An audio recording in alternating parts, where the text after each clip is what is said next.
Perfect. Good evening, everyone. Welcome to the February 19th meeting of the Parks Advisory Committee. Can we get a roll call, please? Certainly. Robbie Cantrell. Here. Jim Hill. Here. Tiffany Long. Here. Shelley Reynolds. Here. Victoria Rizzo. Here. Woodrow Terrell. Not here yet. We'll see if Woodrow shows up. And Shirley Winters. Here. And myself, Jonah Jacobson, is here representing staff. Okay. Before we move on to reviewing and approving the January 15th, 2025 minutes, we do have a couple of agenda changes that we can go ahead and cover right now for everyone. First and foremost is that we're going to move agenda item number 8, which is review individual parks pages on the city website and make updates with Kevin Mooney. We're going to move that up to agenda item number 5, just to respect his time and get him going as soon as possible. And then additionally, we also have to vote on a new chair and a vice chair for the Parks Advisory Committee. So we'll go ahead and throw that onto the end of today's agenda, just to maintain continuity for today's meeting. Does that sound good with everyone? Okay. Did everyone have a chance to review the January 15th, 2025 minutes? Any comments or changes? This is Sherry. Yes, I have a couple. Okay. First on page, let me see if it's 1. Yeah, page 1, where midway down where it says, Shelley Reynolds confirmed Frank Stevens is not a city councilor. It was actually me. Okay. And then I believe it's on page 5. There's something that talks about, I think, inaudible. It's in blue online. It's just second little thing there. It says unknown 1.28. That's me, I believe.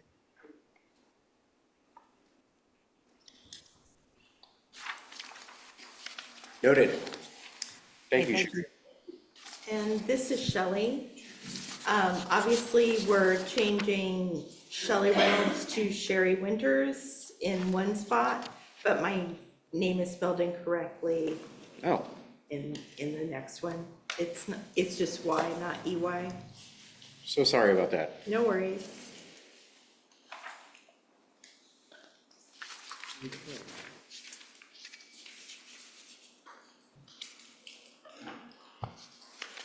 Anything else?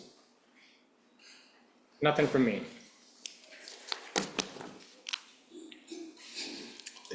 Good. Anybody online? Good. Okay, can I get a motion to approve the minutes? I move we approve the minutes of, what day was that? Oh, January 15th. And a second? Tiffany Long, second. Okay. Minutes are approved. Changes to minutes and minutes are approved. Okay. Should have said amendments there. Yeah, amendments, yeah. We will move on to agenda item number 3, communication from staff. Jonah? All right, nice to see you all here tonight, and nice to see a large group of the public here tonight. That's excellent. And as far as staff communications, I don't have a ton of new and exciting things to report from Parks over the last 3.5 weeks since we met. Parks workers have been performing their routine maintenance duties, and we've been preparing for the spring by putting together orders of things like fertilizer, herbicide, nursery plants, and flower baskets, and just gearing up for the busier time of the year to come. And some parks workers have been working on either getting new pesticide applicators licenses or staying up to date on their certs. Others have been preparing for certification trainings for playground safety inspections.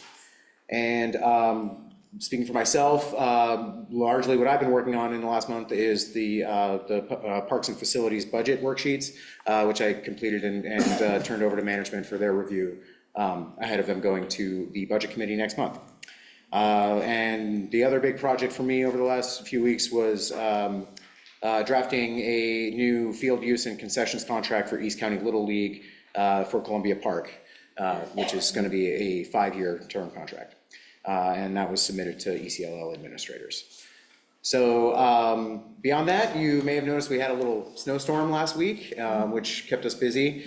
Public Works did activate ICS for winter storm response for only one 24-hour operational period. We usually use the winter storms as an opportunity to run through the motions of our emergency management preparedness. And Parks and Facilities workers were dispatched during that storm to clear snow and ice from the parking lot and gates here at the police facility in order to maintain continuity of MCSO's ability to respond to public safety issues.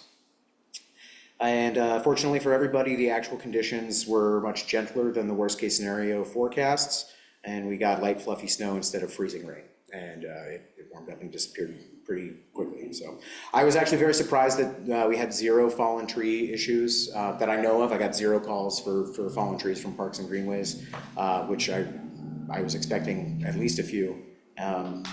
This may be due to the fact that so many trees fell in last year's January ice storm, perhaps eliminating many of the weak or compromised trees. So, but other than that, that's about it for parks in the last month. So, I will turn it over to public comment, I guess. Sweet. Does anybody have any questions? Yeah, any questions for Jonah? Good. Good job, Jonah. Thank you. The winter stuff, it worked out great. Anyone online? Cool, and I also realized that we typically wait too late into the meeting to check if our audio is okay for those online. Can somebody give me a thumbs up if you can hear us all okay?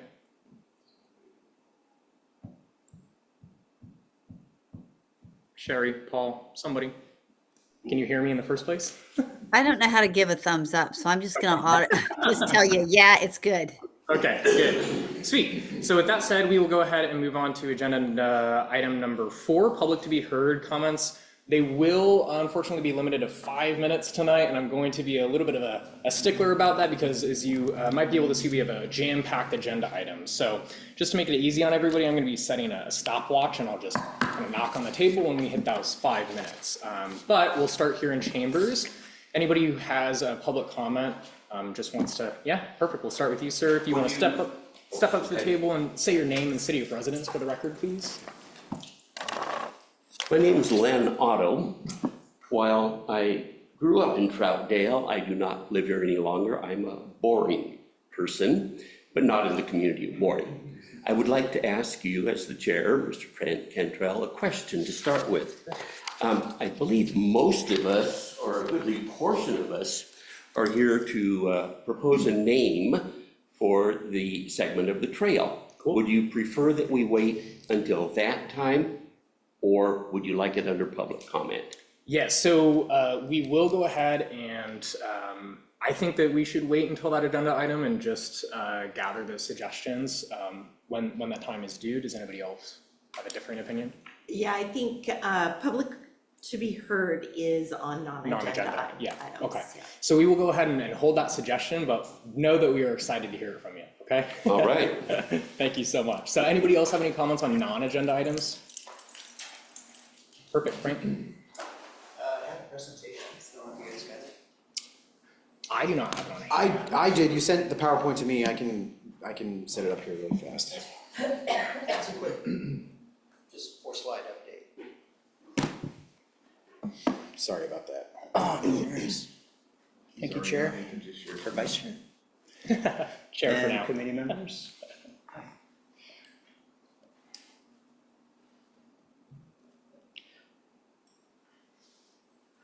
I just gotta get myself into the meeting here. Sorry, Frank. No, it's okay. I can go verbal if you want. I know you guys are pressed for time, so. You're good. We can just let it get in.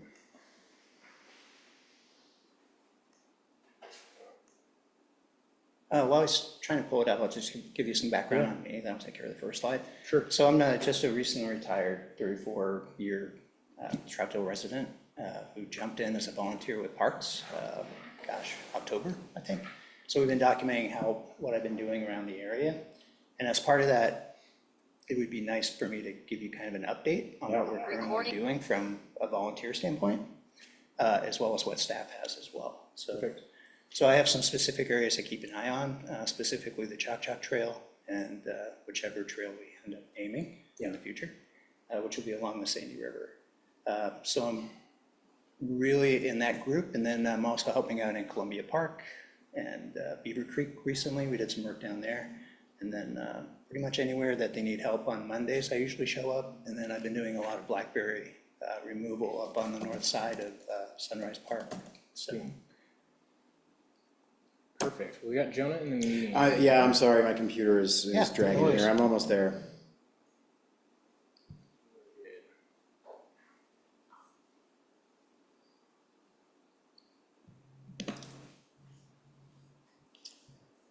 Okay.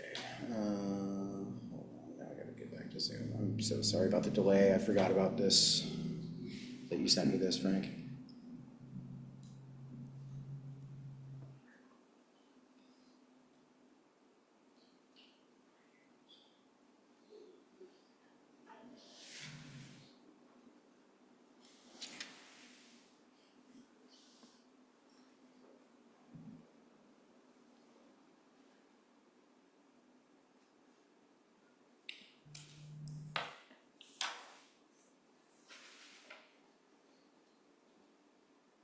Sweet.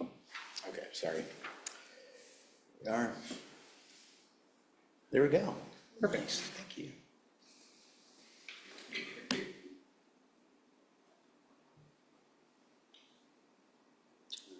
So just go down to the slide. Where it says slide right there.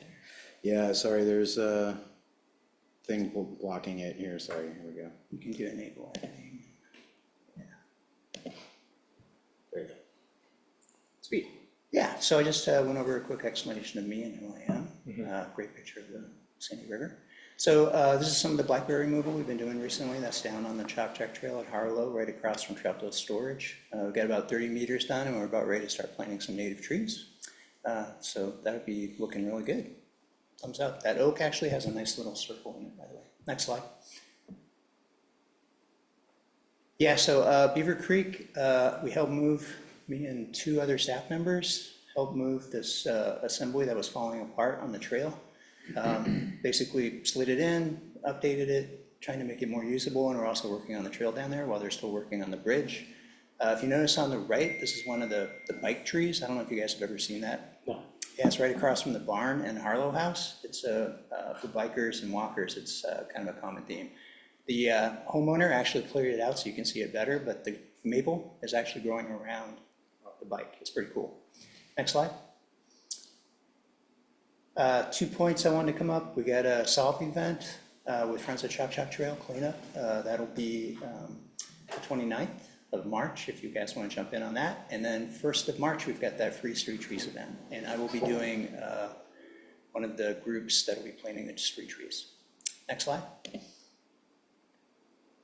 I just want to highlight tonight's discussion you had on the agenda. I've done a lot of work, if you need my help, in the last 9 months of pedestrian and biker counts along the Sandy River Trail. And also pretty much anything that's happened in that area. I had 2 issues with bollards, which I highlighted in circle. And then I've got a lot of thoughts on how we access the river and potentially what people are doing now and how does that correspond. Next slide. And that's it. Thank you. Thank you. That was really interesting. Thank you for sharing that bike tree too. I'm definitely gonna go hunt for that. And thank you for all your volunteerism. Yes. Yes, thank you very much. Perfect. Anybody else in chambers? Zach, or should I call you Hey Counselor? there, Zach Andrews, City of Troutdale. I just want to thank you guys. I've had an amazing time volunteering with you guys over the last few years, and I think everything you do and everything you care about is one of the most important things to Troutdale. I think the green spaces that we have and protecting them and expanding them and doing everything that you guys do on a regular basis is vital. And I just want to say I appreciate you guys and appreciate the vote of confidence in electing me chair. Robbie, you're doing a great job. whatever you guys decide going forward, you guys work really well together and have a lot of amazing ideas, so keep them coming. I'm really proud of the work we did with the Parks Master Plan, and I know you guys are gonna do more amazing work implementing everything and continuing to listen to feedback. So I just mostly wanted to say I really appreciate everything you guys do, and I'm looking forward to helping out, how I can from the other side on City Council, and I just want to say thank you to Jonah. Been doing an amazing job, ever since Tim was in the position, and having to essentially drink from the fire hose, learning things, and as you go along and making the best of it.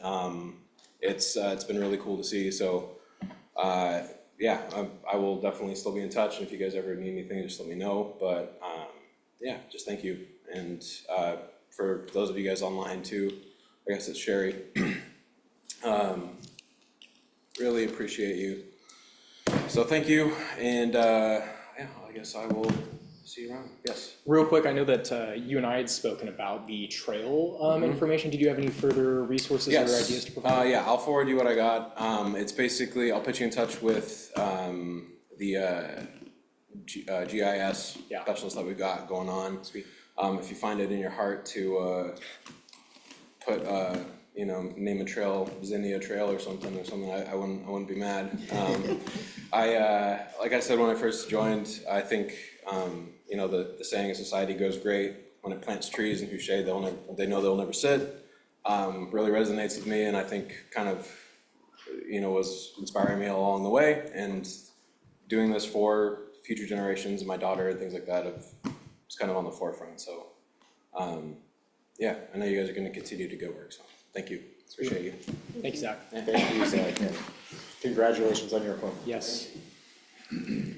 Perfect. Anybody else in chambers, non-agenda? Perfect, step up. And again, just state your name and city of residence for the record, please. Hello, my name is Bryce Garner, Troutdale resident. I adopted Kiku Park like 2-3 years ago. I remember doing a presentation in front of some of you folks. I know Victoria was there. And anyway, it was approved by the city, at least I believe it was, and they engaged with Trail Keepers of Oregon. And the last I heard was from Susan Trent, she's a Portland Stewart coordinator. The last email I got from her was April of 2023. And I think it was around the time Tim was retiring as superintendent. And I know he was integral in getting that approved. So I was just hoping that project and that initiative isn't dead. But I have heard absolutely nothing. As the sponsor / champion behind that initiative, I was just hoping that, because I didn't see anything on the minutes, and I looked at a bunch of previous minutes from some of your previous meetings, and there's no mention of this project ever even getting approved, and that there was allocated funding for it. So I'm just really curious if that's something that we could, think about still, and maybe, because they're apparently, Trail Keepers of Oregon, they had plans and everything ready to go. They were just waiting on funding was the only thing that there is. So I don't know what happened to those funds that I was under the impression that Tim said were already approved and ready to be paid out. So it's just really unfortunate that that's nowhere to be seen on the agenda. So that's it. I could give you a little, if we have a moment to respond, I could give a little bit of background on it. First and foremost, I just want to say I'm very apologetic that you were not contacted in the changing of the guard. I was not aware of your adoption of Kiku Park, and for that I'm sorry. I still have all the paperwork if you want to. Yeah, and let's catch up after this. I would very much like to get your contacts, and we can get you set up with some other projects, if not this one that you had talked to Tim about. But Trail Keepers of Oregon actually did work in Beaver Creek Canyon over the last year, and they completed almost 100-step wooden staircase down below Whedon Park, going down into Beaver Creek Canyon. Excellent work. I have nothing but positive feedback for Trail Keepers of Oregon. And again, I'm sorry that you weren't. I wonder if involved. that is actually the project. I wasn't made aware that The allocation was not specifically for Kiku Park. It was for Beaver Creek Canyon trail repairs. And we did utilize that allocation in the previous fiscal year.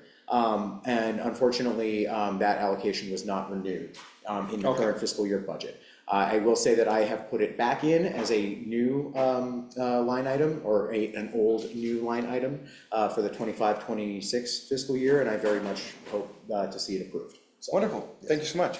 Appreciate your time. Thank you, Bryce. Anyone else in chambers? Full house today. Anybody online have any public comments on non-agenda items?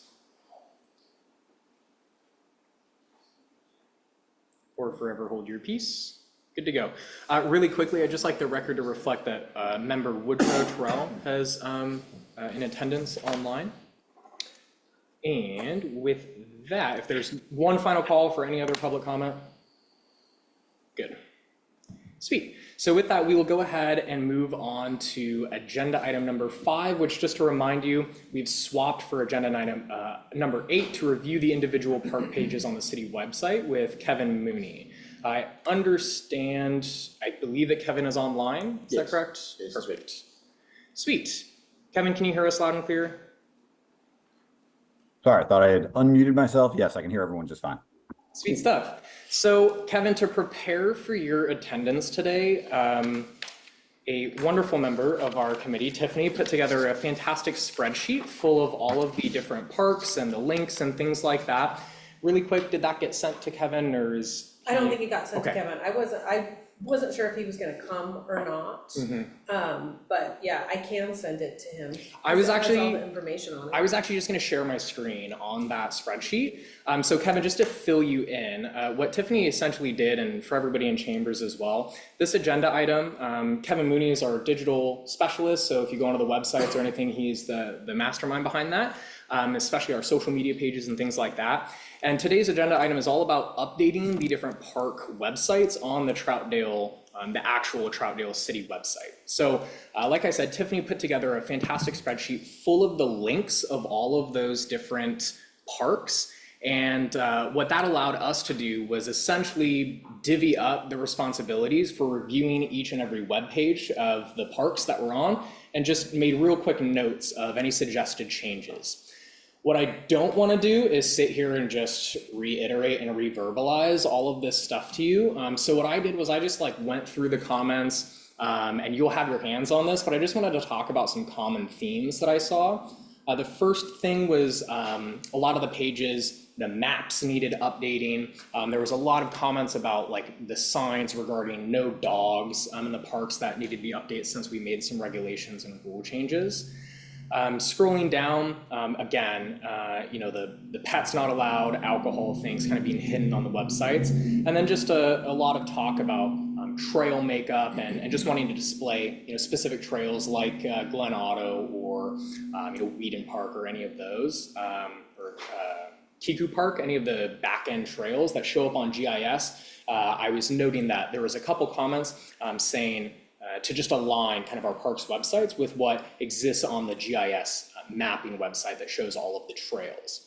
So with that said, I'd kind of like to open it up to the committee, mainly because I just don't know how we want to proceed with having a dialogue with Kevin. Would we like to go through the ones that we did, or?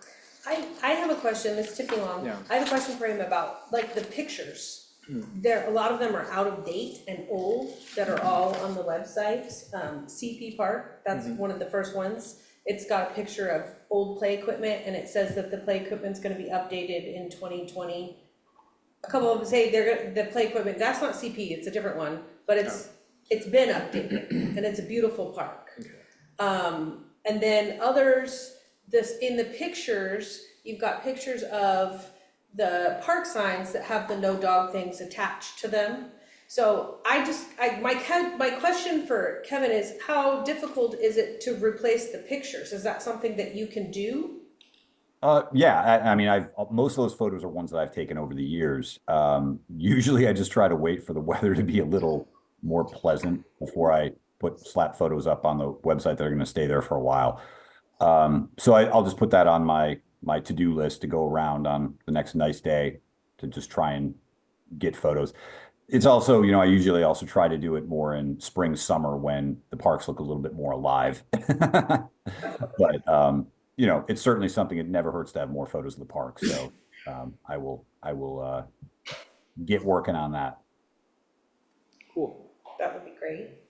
So one thing specifically that I was kind of noting on a couple of the websites, and I thought that Glen Auto is a really great example of this, was that scrolling down, I noticed that there's a lot of text. It's like a kind of a wall of text type of thing. And personally, if I was coming in here and I was looking for something like the hours or information about dogs, there's nothing really standing out to me. I'm wondering if, you know, for the majority of these things, the parks that have hours or the parks that have no dog rules or things like that, that this Parks Advisory Committee has approved in the past, I'm wondering if we could break those out, like bolded or highlighted, so that's one of the first things that people go to or that they see when they go to the website, mainly because we've been having so many issues with people not being aware of dogs not being allowed or not being aware of alcohol allowed at Glen Auto, not being aware of the hours of the park, things like that. How difficult would it be to take something like the park hours from 8 a.m., like this thing right here, and kind of break it out into more of a headline or like a bolded part of the webpage? Is that difficult? I mean, none of it's difficult. It's just a matter of, you know, taking the information and presenting it however we want to present it. I mean, it literally, like, if you told me exactly what you wanted, I could probably do it within, you know, a minute. It's not a long process to update the webpage. I think one of the complex things that I've always dealt with Glen Auto is, I'll be completely honest with you, I am so confused as to what the hours are. Okay. You know, I've you know, talked to Jonah about it, and he said these are what the hours are, and then the caretaker has said they're different hours, and other people, you know, I mean, it's unclear. So I think it would be nice to have firm answers to those questions of, you know, basically everything you're asking for. You know, what are the hours? Are dogs allowed? What are you tell me what it is, and I can absolutely put it up. It's been, I mean, it's been as unclear to me as maybe it is to some outsiders at times. No worries. We are slowly clarifying a lot of these things, and so I think that is kind of the focus of this agenda item, is just some of these things that have kind of been clarified over the last year or two, maybe have not yet made their way into updates in the website.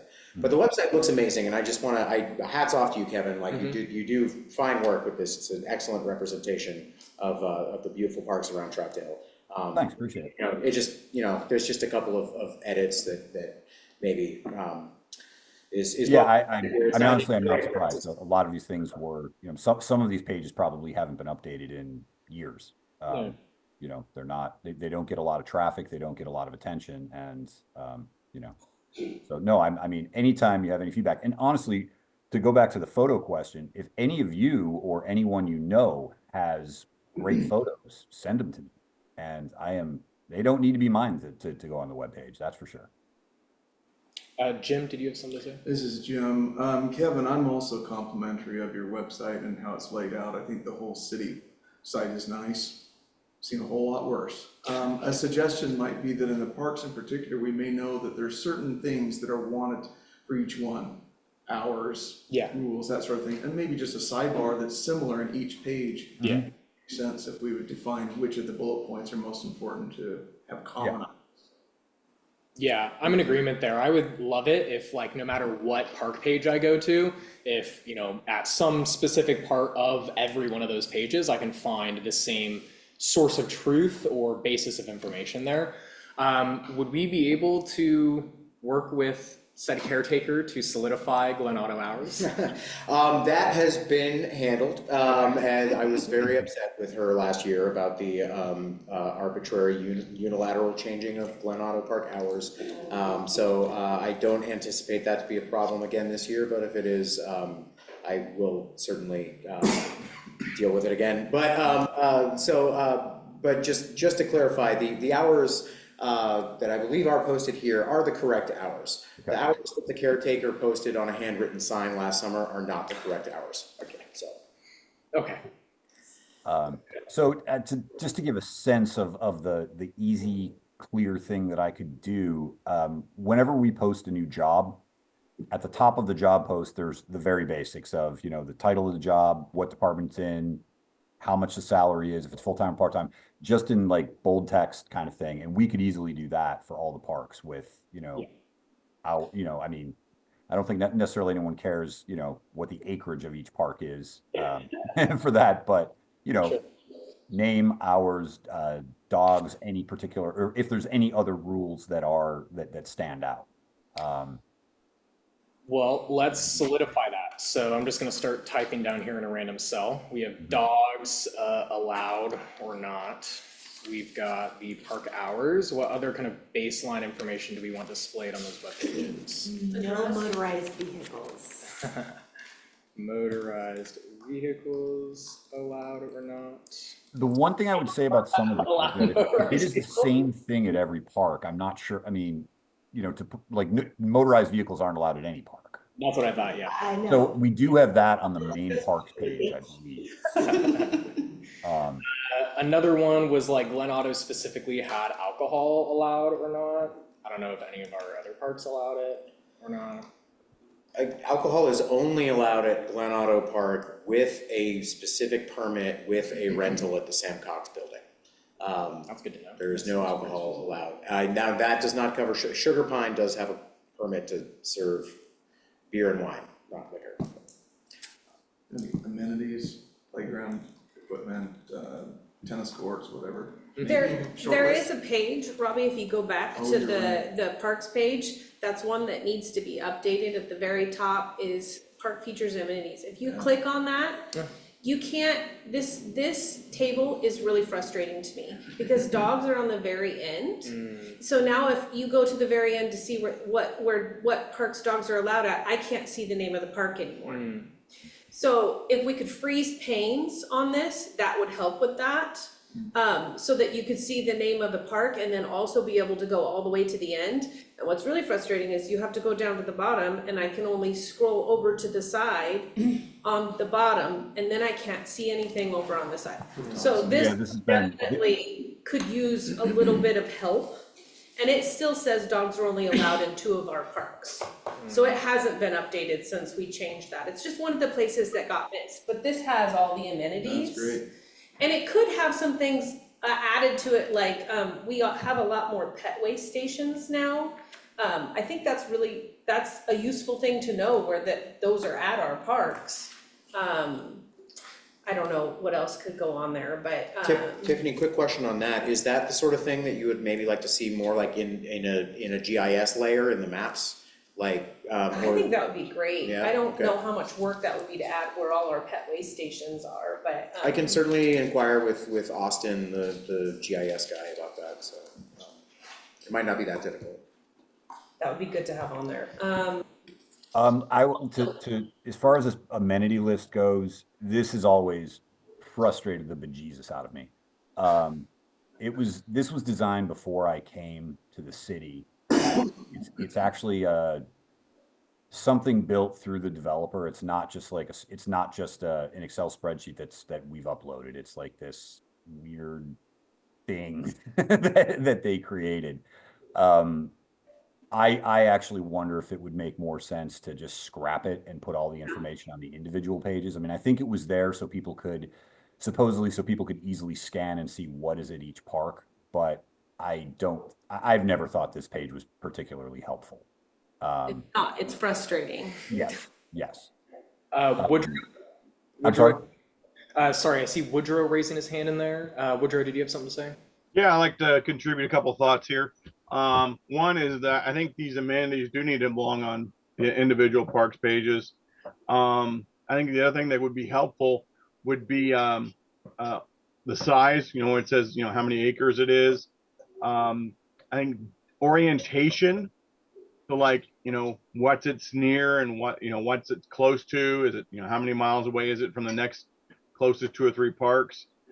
And the other thing on the individual parks page, I'm wondering, can we get someone from the historical group and let's have a little bit of a bigger blurb about the history of the parks, the individual park. Like we only have, 1 or 2 sentences about CP Park, but it sounds like there could be a little bit more in there. Some dates, give it some, give it a little bit more meat about why this would be a kind of an interesting park to visit. I think, just a little bit more of a, marketing, how many ramadas does it have? How many parking spaces does it have? Something, if you're a mom and you want to set up a play date and you want some other kids and other parents to meet, this is the information you need to pick the park you want to go to. I second that because that's a great park. It's got great shade. It has a path all the way around it. It's got several garbage cans. It's got several picnic tables. It's got new play equipment. It has an expression swing, which is the kind of swing that you can swing with your baby on. It's an amazing little park. It's way underrated, and there's no information about any of that cool stuff on our site. So I'm thinking the individual park page, and the internal code word is bragging. Let's brag about this park. Yeah, in terms of the history of a lot of the parks, the reason why there isn't any is because there's never been any history listed anywhere. Several of these parks, CP included, my understanding is they were built by the developer of the subdivision, and for some reason they're all just named after said developer of the subdivision. I would think it would be great if we could, maybe rename some of these parks after, something more local, but not my job. Like I said, let's find out a reason to brag about CP. Find out who he was. Does he have family here? What else did he do? And what type of this is CP? Is that a company or a person? And you know what I mean? And why is this an awesome story to tell? There's always an awesome story to tell. We just gotta scratch the surface, find somebody who knows somebody. Cool. Thanks, Woodrow. One other thing that I did want to note was that we've been mentioning GIS a lot, and just for people in chambers that might not know what GIS is, GIS stands for Geographical Information Systems, and the city of Troutdale has what's called the GIS map, which basically contains all the right-of-ways throughout the whole city, in addition to roadways and trail systems and things like that. One thing that I noted was just how in depth this really goes. Like specifically, if we zoom in to Glen Auto Park here, we can see pretty much all of the trail facets and where they go. But if I were to go on to like the Glen Auto Park page, we only have like kind of an aerial satellite, like Google satellite view from a top down, and it's excluding all of these individually outlined trails. I'm wondering if we would just be able to like screenshot this guy, pop that on the website so that everybody can see the internal trails. Because I know for me specifically, I didn't even know that this trail back here existed for a long time, unless somebody showed it to me or pointed it out directly. Would we be able to do that too? Mm-hmm. Yeah. The one thing that I have noticed, I've looked at those trails quite a bit, and sometimes I'm not entirely sure some of the things are actually trails. Okay.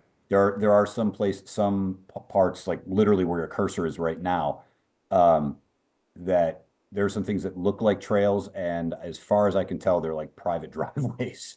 So that's one little bit of hesitation I would have, unless we could get those absolutely confirmed in some of those specific areas. Yeah, super valid. And maybe it's just a matter of highlighting the actual trail that we can use or something like that. So just an idea that I saw, mainly because this is an incredible resource that is really difficult to find. And if you're just looking on your own, and a screenshot could be super useful. That was all that I had on this agenda item. Does anybody else have any comments? Anybody online? Cool. So from here, what I imagine we could do is send over this spreadsheet to you, Kevin, and then you take it from there. Does that sound good? Yep. All right. Thank you very much. That just about does it for this agenda item. I don't think I need a motion, do I? Somebody fact check me. I don't believe so. I don't believe so. Okay. Vote here. We did not vote on anything, so we are good to go. We can go ahead and move on to our next agenda item. Go for it. Sherry has her hand Oh, up. Sherry, I'm so sorry. I closed my window. Go for it, Sherry.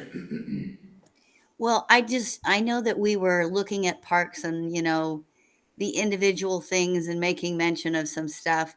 I guess I just had a question, in my little preview of Columbia Park, there's no pictures, of course, of the new dog park that's there. And I'm sure that that will happen. So, that'd be great if it was added.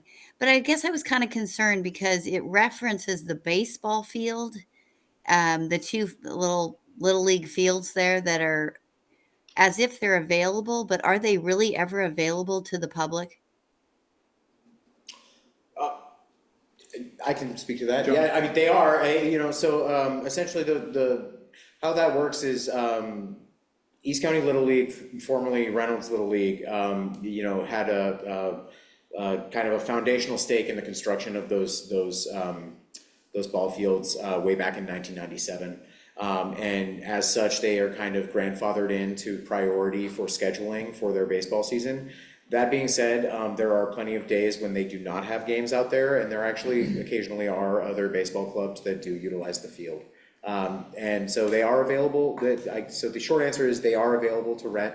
However, ECLL has priority for blocking out their season schedule each year. Okay, so the only way you get to use them is if you rent them.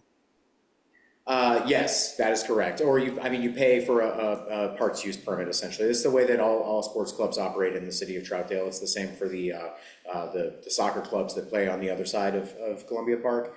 And so the fees are nominal. They're not, we try to not make them exclusionary or have them be a hurdle to people utilizing the sports fields.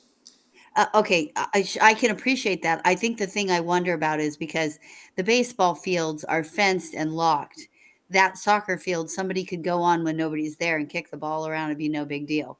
But the baseball fields are locked. I mean, I remember years ago they weren't, but I know vandalism and all sorts of stuff goes on. So, I mean, and I think I was kind of wondering because there's a picture of that. I don't believe on there's a picture of the soccer fields per se, but there is a picture of the baseball field or one of the baseball fields on that park. And as it seemed slightly misleading to me, I guess. That's all. This is Tiffany. Sherry, just so you know, there's a whole, down on the very bottom of the list, there's a whole page for the dog park by itself. Oh, okay. Columbia Park, and maybe not mentioned on it, the Imagination Station Columbia Park thing. It's got its own Troutdale Dog Park thing down on the bottom that has pictures of it. I'm gonna add a few more suggestions to that page for him, because that was one that I went over and actually walked around the back, and there's a desire path that there's 3 different entrances, and the issue with that is I don't feel like people know how to get into it and out of it from those 3 entrances. And so I walked around it, and I have a whole page written up about directions that I can send him.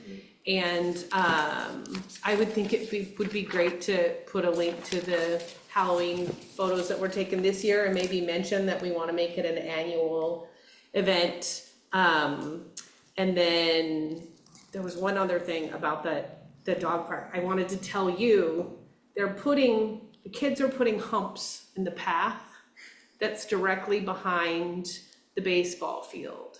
So there's all kinds of different paths in there. It looks like things have been buried in the path. They're humps. For like BMX Yeah, I bike think jumps so. or something? I think there's 3 fairly large. And as I was coming out, a gentleman was going in with his black lab, and he's like, they got the humps in there for their bikes. So he wasn't real happy about that. They're pretty big. I don't know when they're finding time to do it, but and then there's a big, huge tree that is down in a huge pit. So it's right next to where that tree is down, but it's behind the first baseball field. Okay. Closest to 22nd. Well, maybe I spoke too soon when I said no trees fell in the storm. I don't know how new it is, but it's left a big pit, and maybe that's where they're getting their dirt for the humps. They're large. I'll check it out. I'll It's walk close back to you. there. Yeah, I'll walk back there tomorrow and have a look. So, yeah, and a map would be really good to have, because the map that it has Imagination Station and Columbia Park on it has no mention of our dog park. And it's still got all the paths, but it doesn't mention that there's dog park in there. And then it says that we're going to open the small dog area, and it's been opened, so we definitely want to update that. on that one. And then I had one other question before we go off of this topic. Are we just gonna nix the disc golf course? Is that usable? Is it safe? It's currently usable. We have Okay. removed a couple of the tees, I guess, or baskets that were pretty close to the construction site down there, to kind of create a buffer. Currently, it's not closed. It is, people can go down there and check discs around if they want. I think that eventually we are gonna have to look at relocating that disc golf course if there's, you know, another development project that is happening at some point in the future in the URA property adjacent to the Sandy Riverfront Park. So I would say that, at some point in the future, yeah, that there will be an end to that disc golf course at that location. Hopefully it'll relocate to another. Well, it says it was temporary anyways. I was just curious if it was usable right now, because I haven't been down there and I. It is not officially closed right now. Okay. At this point, can I talk real quick? Yep, go for it. Hey, piling on the disc golf, you know, they have regional, statewide, and national tournaments. And here at the RV park, we got a bunch of business from participants staying here for all three of those large type events. And I'm just saying, we would be remiss in not putting some signs up and keeping it available. Just one, from a commerce perspective, it draws them into the downtown area so they can, you know, go to restaurants and eat and drink, but then also keeping them, you know, local and practicing, so that, you know, when they go on and hit the larger tournament courses. So this seems like a really easy opportunity to maintain and keep, provide value to the community, the businesses, and these traveling golfers. So my point. Thank you. Well, we are churning through time, so we are going to go ahead and thank you, Kevin, again for attending. Much appreciated, and we will go ahead and find a way to get you that spreadsheet. So that Sounds good. Thank you very much. Yep, sure. Okay. Well, we have lots of people in chamber that are eagerly awaiting a specific agenda item, so we will go ahead and get to that, which is going to be formally recommending a name for the expanded segments of the 40-mile loop trail. That is the agenda item that you guys are here for, correct? Perfect.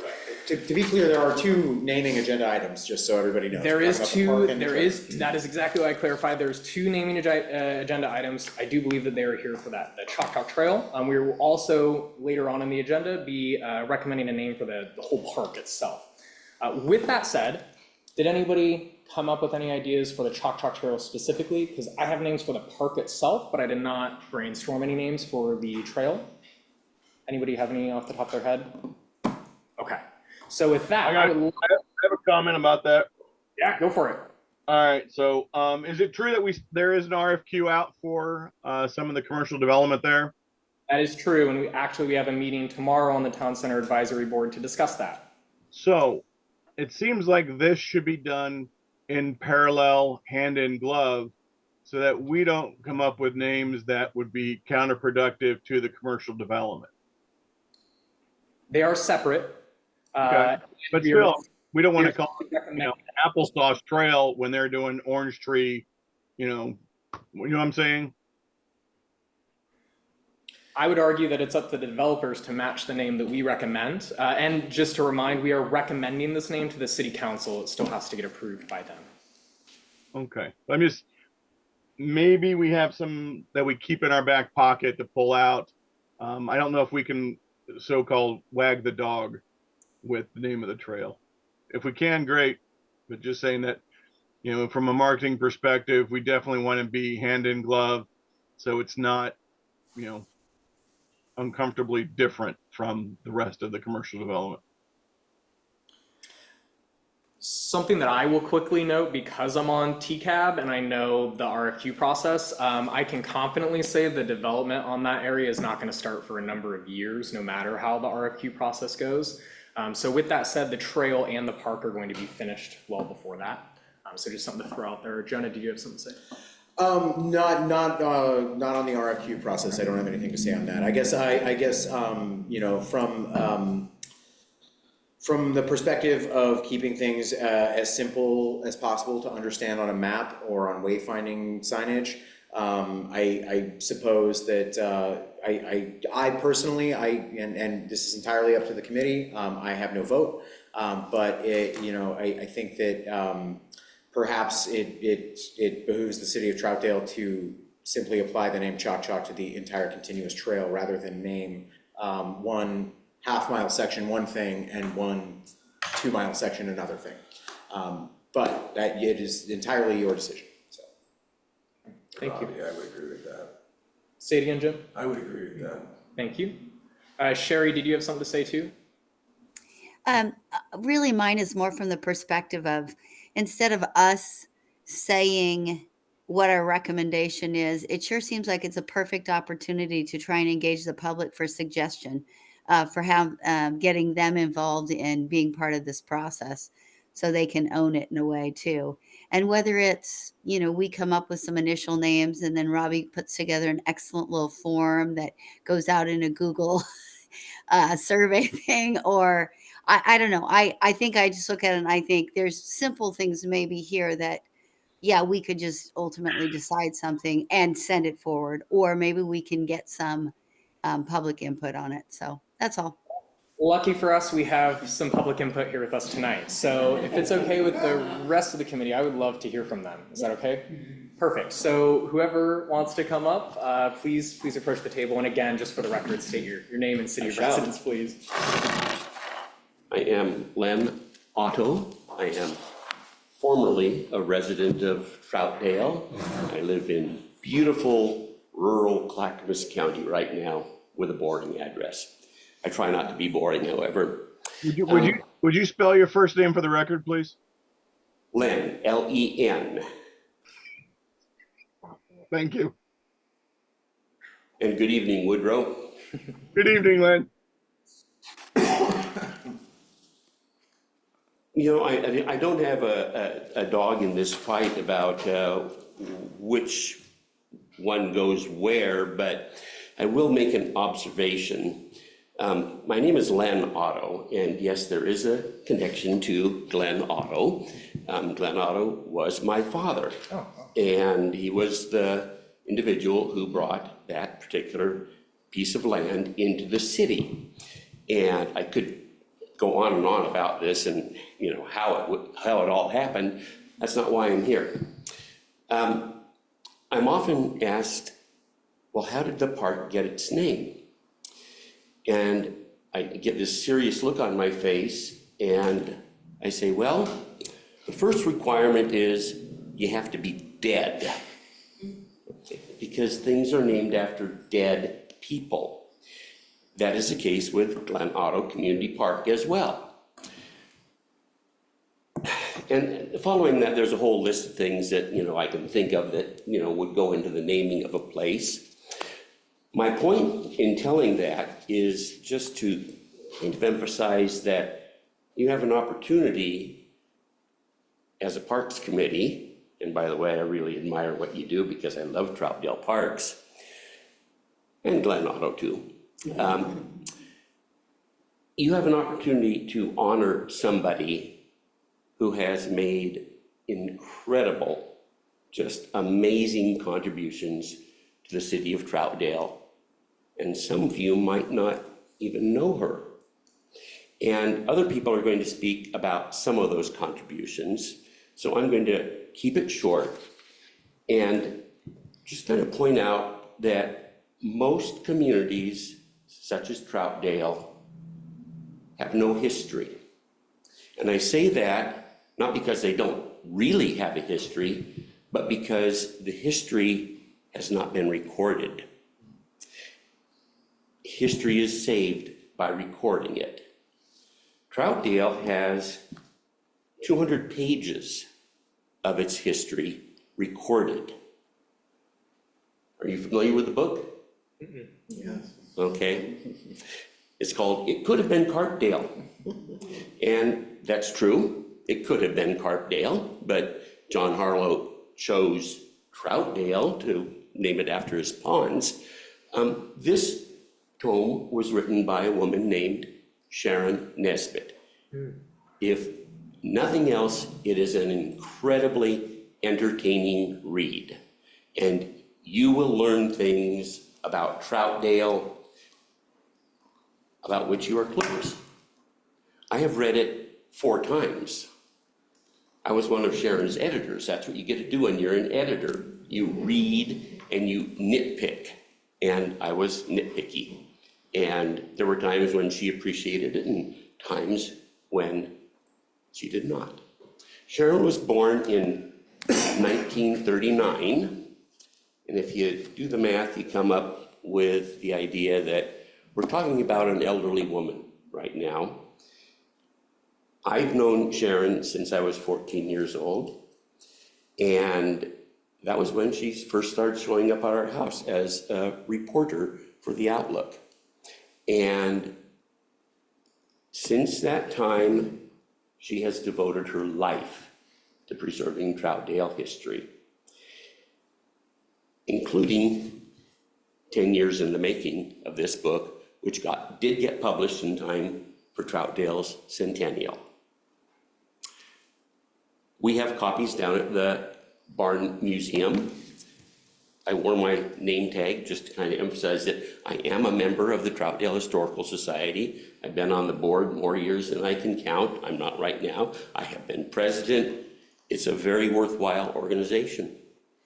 And with that, I'm going to shut up and let some other people tell you about some of what Sharon has done, not just for Troutdale, but for the entire state of Oregon, while a resident of Troutdale. Thank you, Lynn. Thank you very much. Thank you for your time. My friend Margaret Rice. Thank you. Hi, I'm Margaret Rice, and I was a 15-year resident of Troutdale, but I now live in East Gresham, out by Oxbow Park. So I'm a volunteer at THS, and Sharon recruited me. She just kind of gets her hooks in you. So I'm a 10-year volunteer there now. So in 2018, a group of us from the Historical Society got together and nominated her for an award. I'm sorry, I may cry. There's an Oregon Heritage Commission in Salem. I think it's part of the State Parks Division, is it? Yeah. Okay. So they have a prestigious award that you apply for. And we did this unbeknownst to her. And it took us about 3 months to put it all together. It's very exact what you have to submit. And this is just a cover sheet of what we submitted. For half a century, now it's past that, over half a century, Sharon has chronicled the history and events of the greater East Multnomah County area. In addition, she dedicated over 30 years of her life to changing the incorrect, misleading and derogatory Oregon geographic names through her work on the Oregon Geographic Names Board. That was really important to her. She's co-founded several historical societies. She's written the only comprehensive history of Troutdale, put a lot of her money into keeping the Historical Society open and going. She has probably done hundreds of walking tours through Troutdale, school groups, adult groups. She loves Troutdale, and she is the queen of Troutdale. She has penned a voluminous body of work spreading joys around Oregon. And you probably do know this. She advocated for the saving of the Multnomah County Poor Farm, got the Historical Society behind it, fought the commissioners and eventually won, and now we know the McMinimans bought it, and it's a huge success, and people visit from all over the world. She, over her years in Troutdale, she was on the Planning Commission from 68 to 72. She was on the Downtown Development Committee in 2005. She was on the City Troutdale Centennial Celebration Committee, 2006, 2007. She was on the Landmarks Commission, 2013, and I don't exactly know when she came off of that. She was also on the Multnomah County Historic Sites Committee in the late 70s, and on the Oregon Geographic Names Committee from 1985 until maybe about 5 years ago. I think she resigned from that. So she founded a founding member of the Troutdale Historical Society. She also volunteers her work. When she went to Maui every year, she volunteered in a museum there.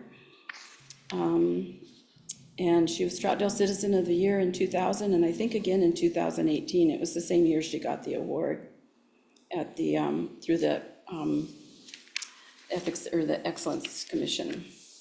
So if the name was to go, the award she won was the Oregon Heritage Excellence Award. So if it could be the Oregon or the Nesbitt Heritage Trail, that would be really appropriate. So that's my report. Thank you. Thank you. May I just ask a question of all the THS folks in the room? I just want to clarify if what you're lobbying for is to name the entire new Sandy River Park Nesbitt Park, or are we talking about naming the trail Nesbitt Trail? May I speak to that? Yes, yes, go ahead. First of all, Diane Castillo White, citizen of Troutdale. And I'll pass these out first because I wasn't sure who knew Sharon and who didn't. And so I'm glad that there's, we know her. I was a Troutdale Historical Society member for many years. I've taken a year break. I do the summer concert series. I'm on the historic landmarks. And I have the pleasure to have spent much time with this wonderful, vivacious, fun, talented historic figure that's still with us today, Sharon Nesbitt. You'll see on the front page, this is what it could possibly look like. So we're talking, trail. If possible, I don't know if it makes it easier. I also have something, Sharon Nesbitt Heritage Park. Didn't know, what y'all are up for. We were thinking trail because she currently, with the Historical Society, I'm helping Len and all the Historic Society is helping to put historical information on the several panels that'll be along the trail. And when he talked about, it could have been called Parkdale, the city of Troutdale, if you look on the website for history of the city of Troutdale, almost all that information is from Sharon. Sharon, and she's just a wealth of knowledge. She knew a lot of people that created Troutdale. I think when she moved here, there was only 400 homes. So she got involved in the history from the get-go with a lot of the mayors, that people who were founded here. She knows their children. She knows the stories. And it was super important to get all that history correct for her and even native. So in anything that we have on Troutdale, it's really a phenomenal time listening to her and Len talk about trying to make sure for the panels they get everything right and talking about the history and different individuals. And anyway, she's just a treasure. So when you look at this, you'll just see a whole bunch of different stories on her, different awards she got, different people. There'll be some side notes of Paul Tallifer, next counselor, naming her the Queen of Troutdale, what Edgefield has to say about her and her contributions. And so let's see what else. And like Glenn said, it'd be so awesome to be able to honor her while she's present with us. She's an amazing, so amazing. And let's see, and also like to let you know that the Heritage Trail name, we are proposing it. We are endorsing it, and we think it's a good name. People we've talked to love it too. It's a way for Troutdale. I think it is a marketing niche. I'm also on TCAB. And this unique special place, that's why it's so neat about all the panels that are gonna go up along the river, speaking to the native heritage, to the farming, just all sorts of neat topics. So anyway, this is just wonderful timing if this is possible. You know, we are proposing this, but I will let you know that the name suggestion came from Marley. So Marley has, I don't know if she'd come up here and speak for a moment and just explain why Sharon came to her thoughts for naming the trail after her. Thank you. Thank you.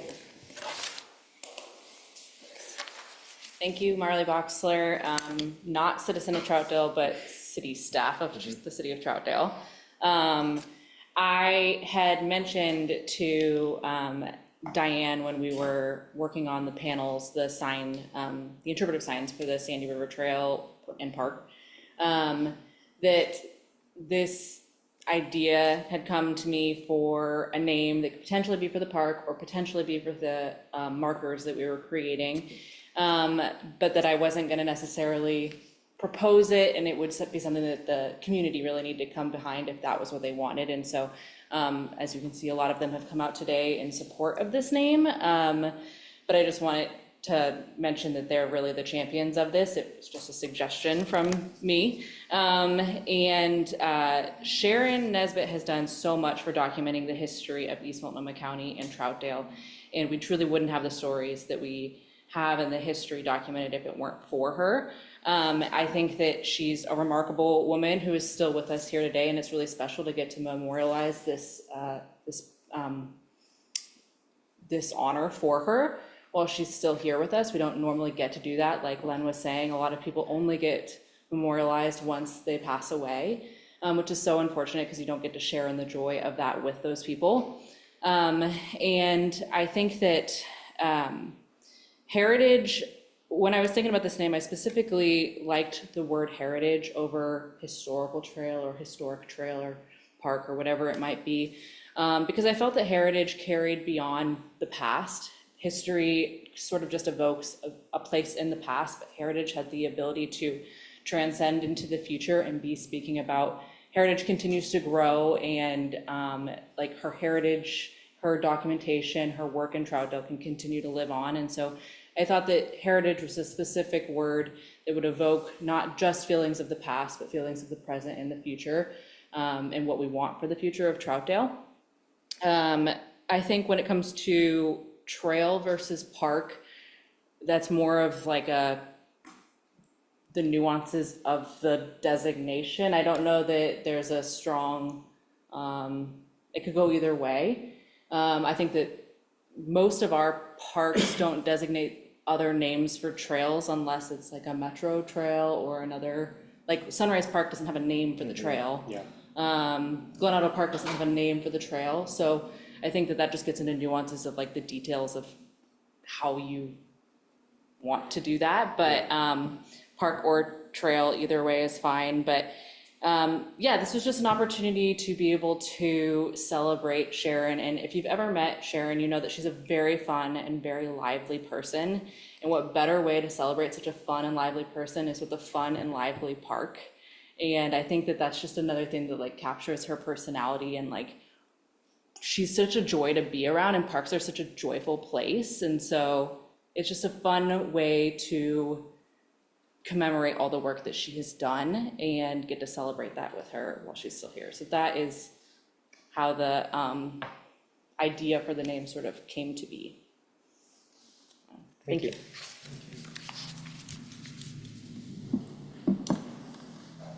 Come on up.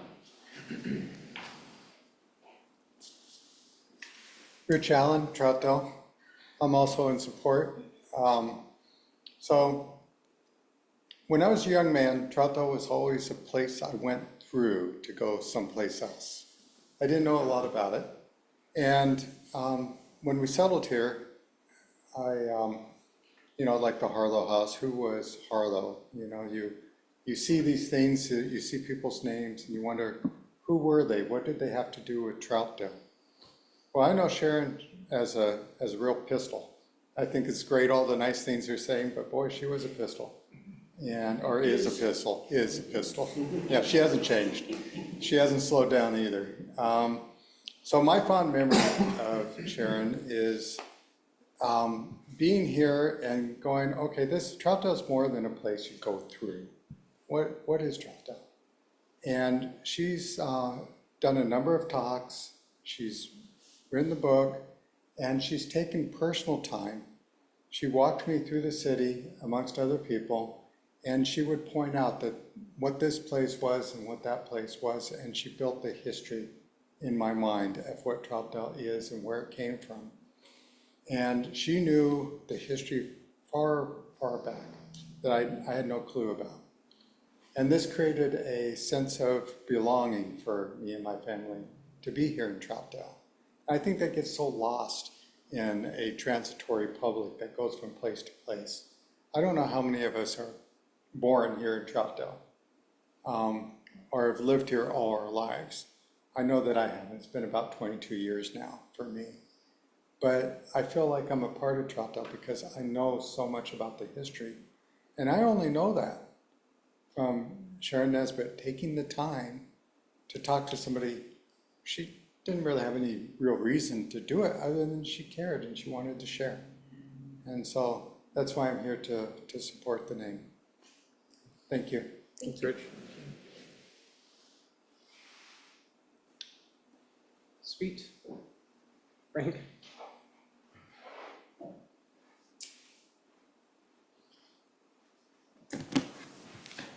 Hello, my name is Frank Stevens, Troutdale resident. I'm in support of all the great comments we've made about Sharon Nesbitt, and I think that's a great idea for the park. I think that's a solid, but I also think we need to look at the narrative that isn't being told right here. And I pulled up an article on Mary Tibbetts, whose burial location is unknown, up at Douglas Cemetery. It's never been located. Although she was a Columbia River Indian and she lived as a housekeeper in local homes, she died of tuberculosis at the age of 40 at the Multnomah County farm. So she was much respected by the residents of Troutdale, and the cost of her funeral and grave were paid by local residents and the Troutdale PTA. The Oregon Daily Journal wrote, a little progression yesterday afternoon left the Multnomah County farm, escorting the remains of Mary Tibbetts, an Indian woman, to the cemetery over the hill. The Oregonian wrote an article about Mary Tibbetts, and it highlighted the fact that she could not see her husband when she passed because of the local laws that were in place about marriages at the time. I think it's important that we recognize the narrative that's not being heard here, and the Choctaw Trail, as a continuation of the Choctaw Trail, and Mary Tibbetts should at least have a voice in that. Thank you.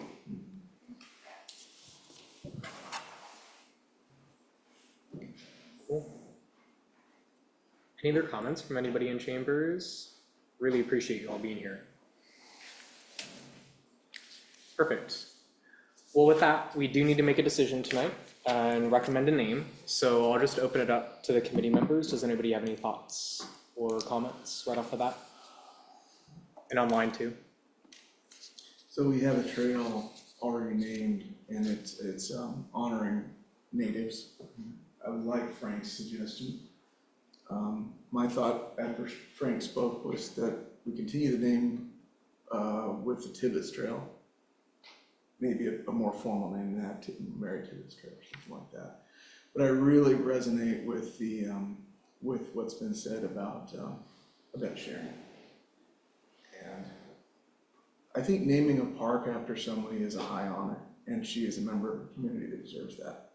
So personally, I think a park in Sharon's name would be fantastic. That's my thought. Drifting in between agenda items, but Indeed. yeah. But it seems like that's where we're going. Yep. Seems like one agenda item to me, and I actually will just agree with Jim at this point. I really do. I guess my inclination would have been just to keep Choctaw all the way and not break it down, but adding Mary Tibbetts' name in there and honoring her for that part of the trail certainly makes sense.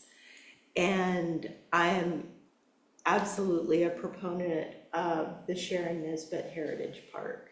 I believe that is that isn't just a way to honor her, it's an honor she's earned, well earned. Thank you. I agree with both of them. Sounds good to me. Yeah, I'm in total agreement. I've lived here 45 years, and I remember, I read all her articles in the newspapers and things, and I think the park should be named after her, and Tibbet should be a continuation of the trail. Woodrow, you got your hand up? Yeah, I retract my protestation earlier and agree with Tim's proposal. Sherry, do you have any thoughts? I think I just agree with what's been said by Jim and Shelley and Tiffany, and yeah, all the way through. Yeah. Well, that makes all of us. I'm also in agreement. I was very moved by everything that you said, and I was flipping through it, but I'm going to go and read all of this. And thank you very much for sharing that book, sir. I really appreciate that. I definitely want to look into it. I've heard Sharon's name around, and I've seen experiences or heard experiences about her, and I'm in full agreement too. The question becomes, do we want to follow the norm, like with the park naming, and like Glenn, Otto, Sharon, Nesbitt, or do we want to stick with just a last name for the park name? I think it's important that we, personally, I think it's important that we call it the Sharon Nesbitt Heritage Park. I love the word heritage, and I think it's important that we show that we have a strong woman in our history. Cool. This is Shelley. I also want to take the opportunity to say, I've been doing this for a while now, and I have never seen so many people at a parks meeting. Thank you. Thank you for coming. Thank you for sharing. Thank you for participating. It means so much to think that people are hearing us as much as we're hearing them. It's wonderful to have the participation that you all are offering tonight. Thank you. Any final thoughts before we move to a motion? So Robbie, I know that this is 2 agenda items. Yep, I was about to clarify, We've so. talked about one name. Yeah. And probably need to speak of the other one. So did anybody have any differing thoughts? Because I was in agreement with that. For the park name? For the trail name and the park name.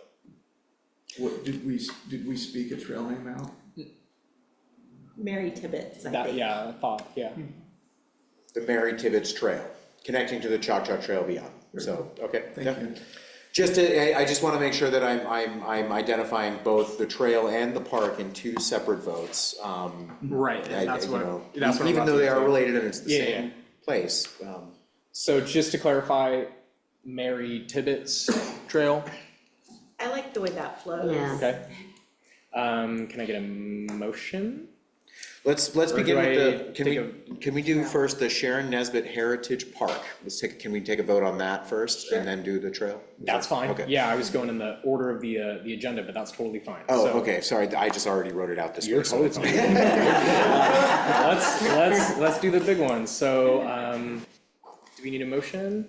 This is Shelley. I move that we name the Sandy Riverfront URA site the Sharon Nesbitt Heritage Park. Second. This is Victoria, I second. Perfect.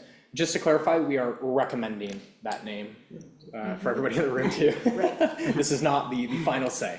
And does it need to be a roll call vote or just an all aye or nay?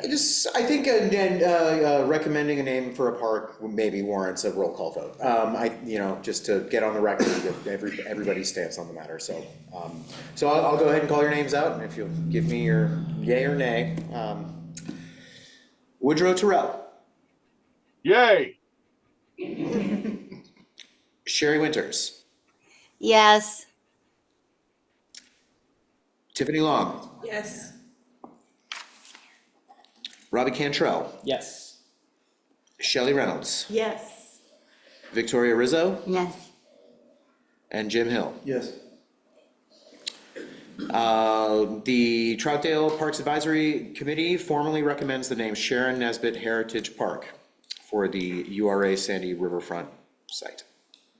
Cool, before we move on, I'd just like to shout out the names that I brainstormed real quick, just to allow me that. Sandy Columbia Landing, Sandy Confluence Park, Big Eddy Park, because there's so many swirling eddies there, Steelhead Point, Salmon Run Park, and Riverstone Park. I will hold full applause. Thank you very much. Our next group of names there. That is okay, this is so much better, because those are all very not good. So now we will go ahead and, can I get a motion to name the trail? This is Shelley. I move that we name the trail between the Depot Park to the Chalk Trail and Harlow Road Terminus, the Mary Tibbetts Trail. This is Tiffany Long, I second that. And can we get a roll call vote? Woodrow Terrell. Yay! Sherry Winters. Yes. Tiffany Long. Yes. Robbie Cantrell. Yes. Shelley Reynolds. Yes. Victoria Rizzo. Yes. Jim Hill. Yes. And the Troutdale Parks Advisory Committee formally recommends the name Mary Tibbetts Trail for the trail from Depot Park to Harlow Road. Perfect. Okay, thank you to everybody in attendance. If you want to take off, feel free. Thank you so much, Thank you. everybody, for Thank you. listening. Thank you, yeah. And there's the park one. Thank you for that. Thank you, thank you. It's good to see you, Diane. Okay, we still have some business, so we will continue. The next agenda item that we will touch on is formally recommend to allow or disallow dogs on leash at the new park, Depot Park, and Mayor's Square. Does anybody have any opening thoughts? My opening thought is dogs on leash. That is my opening thought too. Similar to the rest of the parks, except, well, including Glen Auto, yes. Yeah. Glen Auto side, no dogs at Glen Auto is their only one, yeah. Except for Glen Auto, thank you, I knew there was something about Glen Auto. Yeah, why make it different? Yeah. Let's just be consistent as we can. I'm in agreement. And I agree, and especially when people are coming through and they might have their dog and need to take them out downtown, I think it'd be really good to have them on leash.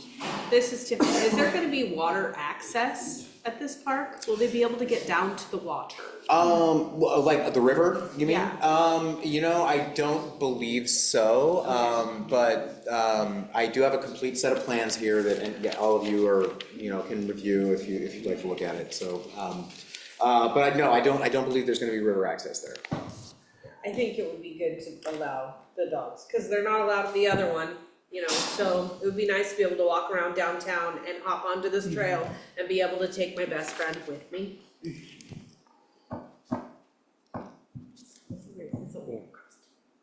Any comments online? In disagreement? Good? Can I get a motion? I, Tiffany Long, motion, is that For- move that we recommend that we allow dogs on leash at the new park, the Mary Tibbetts Heritage Park, hopefully. Other way around. Sharon It's missed it. called Sharon. Sharon, wow, I just put two things together, didn't I? But the new Sandy Park area, I think dogs should be allowed on leash, as well as Depot Park and Mayor's Square, where there is a dog water fountain currently residing. Can I get a second? This is Victoria, I second. Okay, and we'll just do a aye or nay vote here. Can I get, all those in favor say aye? Aye. Aye. All those in favor say nay? And that motion passes. All right. Perfect. We already covered the parks pages on the city website, so now we can go review the list of spring M&S type items that the committee would like to request. Example given, wood chips in dog park. Right, so I don't have like a formal list of these things to present to you. I just wanted to, before we head into the busy spring season, I kind of just wanted to open the floor to all of you and ask you if there's any areas around parks that you've noticed that maybe need a little extra love or something that you want to bring to my attention or request. And again, this is for the materials and services side of the budget. These are not large-scale capital projects. This is just your regular sort of, landscape maintenance type of items. So the wood, a new round of wood chips at the dog park is a perfect example of the kind of thing that we're talking about. So, and if you don't have anything to recommend, that's totally fine as well. This is Tiffany. There is a lot of debris in Helenathus right now. I don't know if you've walked through it recently. Speaking of down trees, there's one that is across the path. Okay. And there's a couple of, in the, which one is it? I think it's it's the second one, the one that's right next to Sunrise, and then there's another one. I wanna say the Hampton Ravine is the first one, the Harlow, the Hampton. There's a couple of trees being held up by trees. Oh, that's bad. Okay. Well, they're like, I don't know who did it, but it's a tree branch holding up a tree, and it's right off the bridge.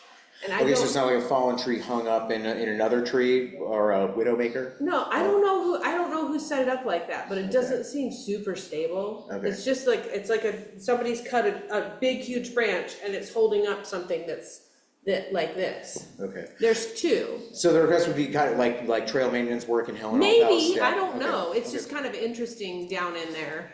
I don't know how safe that particularly is. Okay. It might be completely safe, it's just something that I noticed that's like landscape type maintenance. And there's a lot of garbage behind the dog park in that area, like that runs along where you can kind of go in. I wanna say that's the south entrance. Back in there's just a ton of garbage. If you enter on 22nd between those two houses, there's a lot of garbage back in there. Yeah, unfortunately, a lot of people for many years have used that area as a dump. It's That people just in the happened neighborhood at- there, yeah, think that they It just could happened check at it. Sunrise Park the other day, and I was really impressed. A friend sent me a picture of it at 7, and it was gone by the time I got there at 8:45. So you guys were on top of it. Apparently a raccoon got into it and had watermelons, had a little feast in the path and everything, and it was not there when I walked my dog, so it was already taken care of. So kudos to them. This is Robbie on Kings Byway, which, for the record, I recently found out is a park in the first place. After I found that out, I went and walked in there, and somebody seemed to build a little living room. Do you know what I'm talking about? Yeah, I actually. Couches and a table and like. Oh, fire I pit. haven't seen that, no. Something like that, yeah. Okay. Like chairs, yeah. If you go in from, so not the bottom of it where it's in that nice little pond, like wet area, but instead at the top, somebody built like a little fort. And there's also, speaking of the bumps and humps in the dog park, they're also turning that into like a BMX trail. Something to know. It's not necessarily bothering me, but I noticed it and this reminded me of it, so. Sounds good. These are all sort of just like regular maintenance items that, I mean, are like, more like stuff that needs attention and like actual physical work. And I'm more than happy to take those suggestions and check them out. I just wanna make sure that there's like, kind of what I had in mind on this agenda item, which I believe Tiffany had proposed last month was, things that we need to purchase, things that we need to replace, things that, and it's fine if there if there aren't any that you see out there or want to request tonight. In the face, like did you? What's that, Woodrow? I apologize. Are we good on basketball nets? We should be good, thanks to Robbie on basketball nets. I can get some more of those. One thing that I had, that we did purchase that are sitting in my shop is new tennis court nets. I was gonna suggest a new tennis court net. We're waiting for the weather to calm down a little bit and then we'll put the new ones out. But, So new plastic over the bulletin board at Sunrise Park. It was just vandalized and broken. And I would like to make the suggestion that maybe we don't lock it and leave it open so that they won't want to break it. And maybe people, because right now there's actually a little note on the ground that was kind of attached to the fence that said, hey, I found a key fob, this is information. That's mine. That's your key fob? That is literally my key fob that I've yet to pick up from City Hall. Okay, so that would be, that would be a literally my great key fob. example, or you often see signs for lost animals at Sunrise Park, you know, as a group, we talked about how do we get the community more involved. Maybe we just leave that open and don't worry about locking it, and it doesn't have the map in it because they tore up the map. I don't know why, or what the point, or what joy it brings them to tear up a map. You took away their porta potty. Everybody can see the park. I don't necessarily think we need a map to go back in there, you know? And so I think if we could just replace the plastic on it, Okay. maybe we could use it as a community space to like hang posters. And what is the chance, I don't wanna ask you guys to do this, but the library got vandalized and taken out of there. Yeah, So- that is on my list, to rebuild that library. That's sitting there on the facilities maintenance tech has, you know, he is a very busy person and has a you know, constant long list of requests, but that is one that we are planning on rebuilding. We can- Okay, would that come out of that money to that? That would be, yeah, go that would on be that would be list? that sort of That would thing, be yeah. great. Mhm. What else? Sherry, you have something to say? Yeah, thank you. Okay, a couple of things I was thinking, and I'm not sure if this totally meets it, Jonah, or not, but I kind of feel like when you are in, let's say, Imagination Station, and you walk over toward the dog park, when it is wet outside, that grass is kind of mushy and muddy.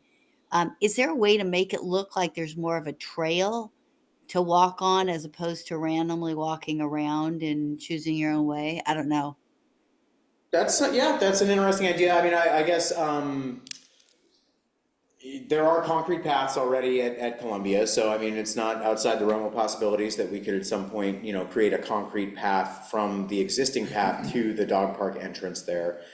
Certainly, we could chip something, and you know, but the more islands of grass that we create, the more time it takes to mow.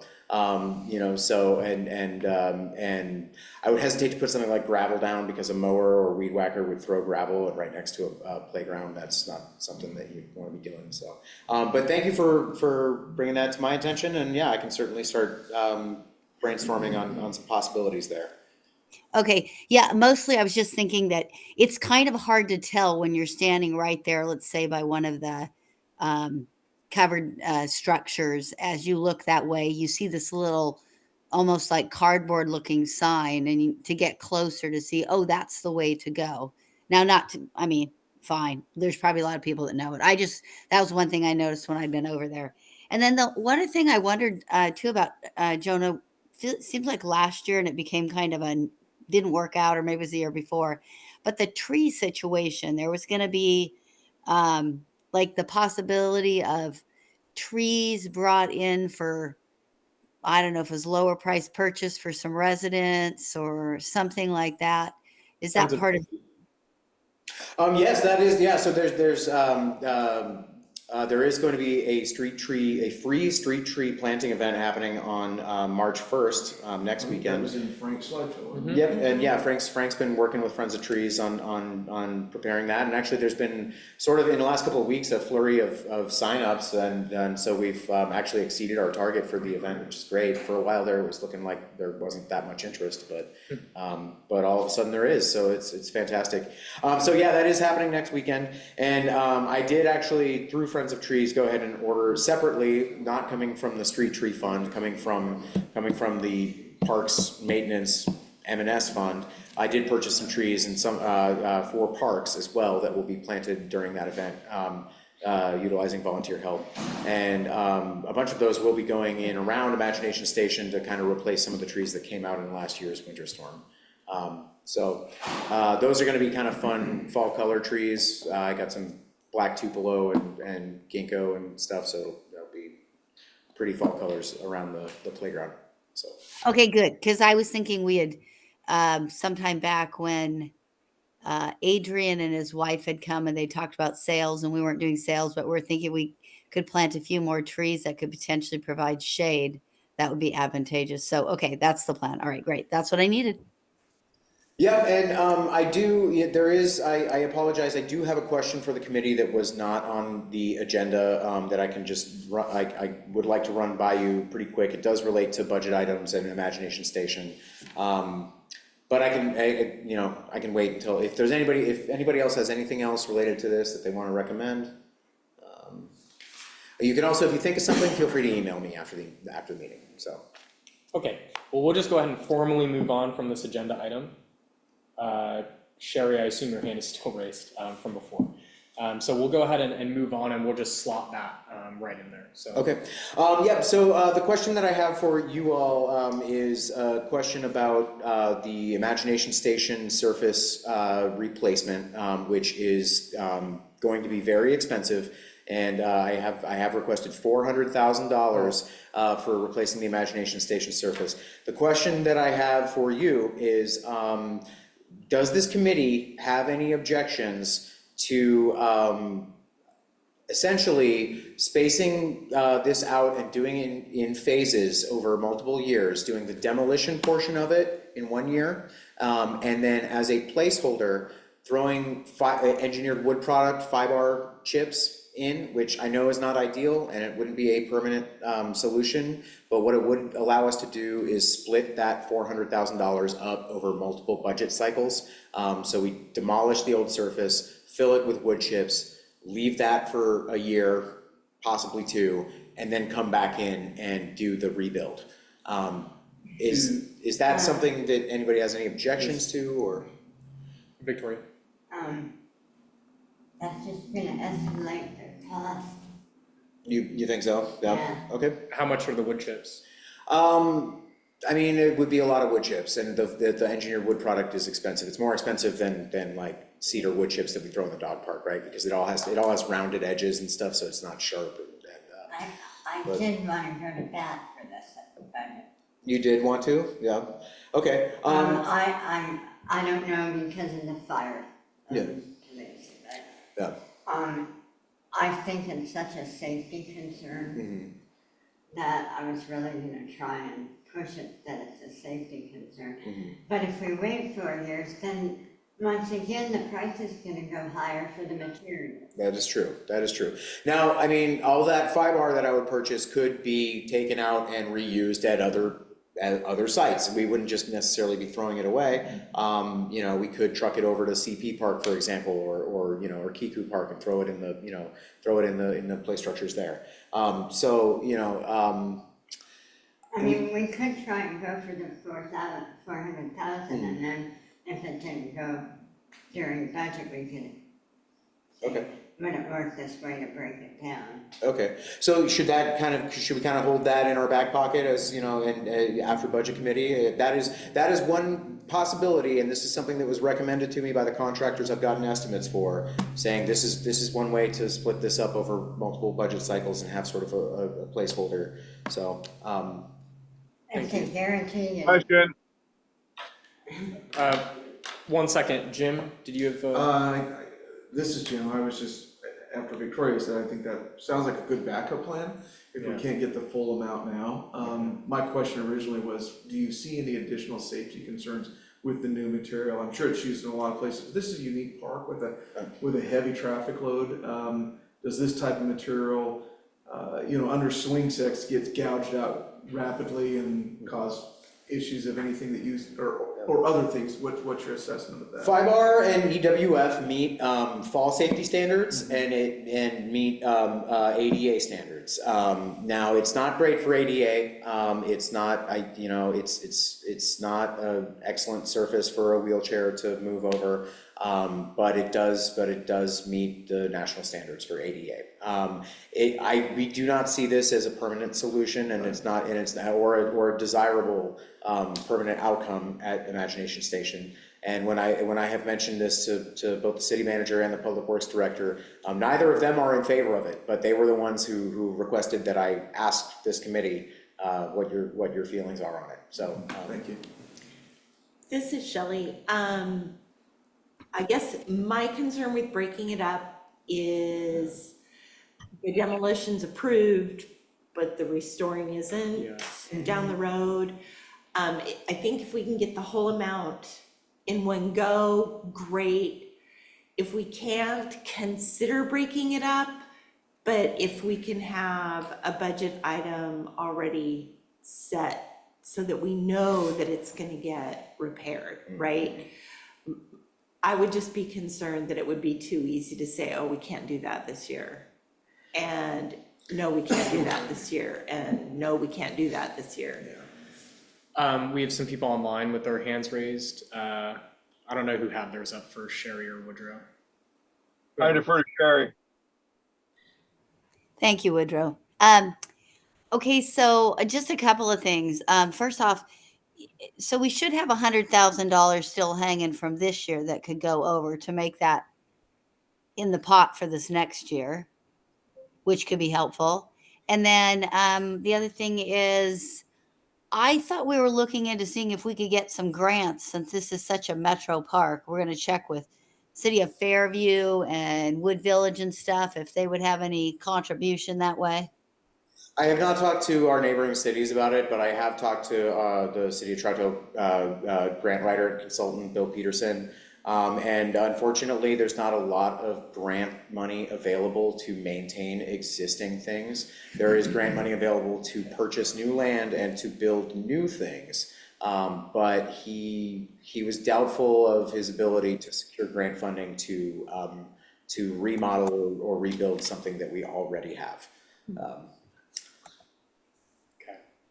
Woodrow? Hi, Woodrow. So my question is about the conversion from the current status to 5R and then back to where we want to be. Does the 5R require additional drainage, matting? I mean, are we going to do a lot of infrastructure work to convert to fiber? And then we go back to where we are now. Is that going to, cause a lot more, construction? It'll create additional labor, but no, I don't believe that. I mean, so essentially the 5R stuff is just filling an empty space, and then once you remove all of that wood material, you have that empty space that you then put compacted gravel in and do your poured in place on top of that. So the answer is it would add some labor, but no, I don't see it. I don't think it would add extra infrastructure that would need to be built and then removed. Because my experience has been fiber requires special drains. You do the drainage and then you put some sort of fabric or mat on top of the drain and then you throw the fiber down. Are we not doing that route? I think that if you have an impermeable layer underneath it, then you have to do that in order to keep it from becoming a lake. But the soil at Columbia Park actually has pretty good drainage, and I don't foresee that being an issue. Thank you. This is Tiffany Long. I have a question. So demolishing it would be pulling out all the material that's on the ground right now. Yes. And that's not gonna affect any of the structures that are there? Theoretically, no, but we don't know that until we start taking it apart. So. Okay, so then you would, the contractors that you got bids from are the ones that are suggesting to break it up, and 5R is like a type of bark, or is it like a plastic? It's engineered wood fiber, or EWF, and so it's like safety wood chips that have no sharp edges. And yeah, so that's. But it's not just like pieces of torn up mat or something like that? No, it's wood. Is it kind of like Trex decking, but it's formed into shape? It's more like little pieces of driftwood. Yeah. Here's a picture of it. See if I can. Well, let's see if I can share it. I don't like the idea. Being a mom of younger kids, I mean, my kids aren't that much younger anymore. I think it's so unique that we have a playground that's like this playground is. I think we're gonna make a lot of people mad if we bring wood chips in there, but if you gotta do it, you gotta do it. Like, I'm kinda with Shelley and Jim, like, let's try not to. But if we have to, it's better than not having anything, or the holes. Can you do half? Like, can we do the really high traffic areas? Cause I mean, you have to tear everything out from underneath of all the little places that all the kids go. Yeah. And then fill all of that in. Yeah, it's gonna be a massive project, and I mean, so, I guess I can't really answer that. I have heard some ideas from some of the contractors about doing half of it in turf and Cause then. some of it's fine. Yeah. And other spots are really bad. Yeah, but it's like, we can't really just, Swiss cheese the whole thing, Yeah. right? Like, but in any case, I guess, I mean, we can spend as much time on discussing this as y'all want to. Being that it's not an actual agenda item and it is getting late, I guess, if anybody has any questions about it, feel free to email me after it, but kind of what I'm getting from the committee is that we want to keep this as a Plan B. Yes. Yeah, funding. I would just like to take a straw poll, for those who want to consider it a Plan B, like what Jonas just said, fight for the $400,000 in the budget and then consider that as a backup. Can I just get a quick hand raise, online? What do you think? My Well, hand's raised. Hand raise, okay. Sweet. So we'll go ahead and just proceed with that. Can I ask why, you said it was the city manager and who else? And the Public Works Director. I mean, essentially, they don't, I think that their thinking was very much along the lines of Shelley's, of what happens if we get halfway there and then can't cross the finish line. So I think was their worry, and And I thought 400,000 was too much. Or they didn't tell us? No, they had their own thoughts about it, but essentially what they said is that I should ask you all what you think, and have that sort of be guiding the game plan. So. And that will pretty much do it. I mean, I know we don't have the million to do what we really want to do. I mean, those, the quotes that I received, that should be sufficient. I mean, Do they give, sorry, one quick question, Tiffany, did they give you a timeline at all? Like, how long would our park be closed for them to like do this? They can complete it over a summer. Yeah, I mean, and probably less than a summer. I mean, I can't remember off the top of my head, but it wasn't a huge time frame. It was, between 8 and 12 weeks. So yeah, the park will be shut down for a period of time. Yes. Okay, well, we will go ahead and wrap up discussion on that to continue chugging along. We'll move to our next agenda item, which is report of estimated expenses related to the recent state of vandalism in Troutdale parks. For everybody's reference, you see me skipping number 10, examples of extraordinary play park features. I believe at the beginning of the meeting, Jonas said that he did not have the necessary information to be able to communicate. That's correct. I did reach out to the landscape architect who drafted these plans, and asked her for a little bit more information about the specific equipment that's going in. I did not receive a reply. She had to ask a couple other people. I did receive a reply, but not an answer, I guess. I will update all of you as soon as I get that. We just move it to next month. We can move it to next month. Yeah, Okay, so then we'll go to the report of estimated expenses related to the recent state of vandalism in Troutdale parks. Yes, all right, so, let's see here. So, I did draft up this is a rough estimate, this is a low-end estimate. And, this doesn't include things like, the purchasing of new trail cameras or things like that, because those are pieces of equipment that, we now own and we use for purposes, outside of just this isolated, series of events. But in any case, I'll just kind of run through this, and I can pass these around the room, and I could share them on the screen for those of you who aren't in the room. But essentially, what we have here is a couple of different things. There's the actual physical items that were damaged, and then there is the amount of time that staff has spent on it. And so I'll just go down the list. So one thing that was destroyed was one 6-inch diameter red oak tree at Columbia Park. I completed a International Society of Arboriculture plant appraisal form here for that tree, which the replacement of that tree is estimated at $1,441. Two large park picnic tables were destroyed. The current pricing of an equivalent picnic table on the Barco website was $1,175 times two is $2,350. Two Big Belly trash cans were destroyed. Those were grant funded, but if I had to put a dollar figure on them, they're around $500 each, so that's another $1,000. I estimated approximately 20 hours of Parks Worker 2 time at Sunrise Park, approximately 10 hours of Parks Worker 3 time at Columbia, approximately 10 hours of Parks and Facilities Superintendent time at Sunrise and Columbia, and approximately 10 hours of Code Compliance Officer time at Columbia Park. Sorry, was that Woodrow? Oh. Sorry, my mistake. Oh, no worries. Okay, so all of that totaled to $7,459. This is Tiffany, you didn't add the cost to have the, did they charge you extra every time they had to re-flip over? Nope, that's they part of the didn't. rental. Nope, Okay. that's part of the rental. They come and take care of that.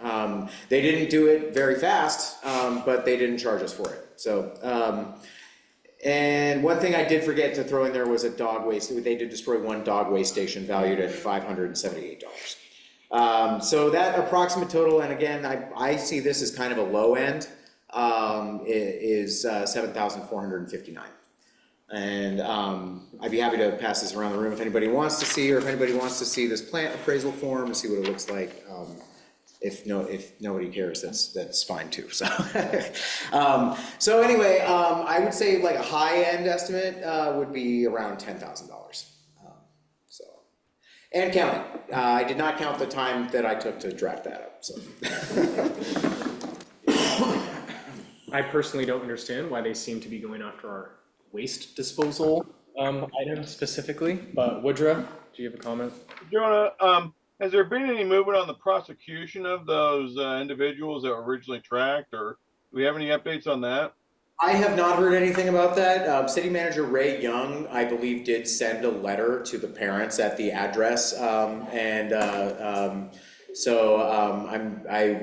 I'm sure that was not a fun letter for them to receive. So, but you know, the individuals were cited by Multnomah County, and as such, the processing time is anywhere from 3 to 6 months before their court date. So. And has there been any other incidences? So far, no, except for this one that Tiffany mentioned at Sunrise with the garbage strewn about, but I don't believe that was the same people.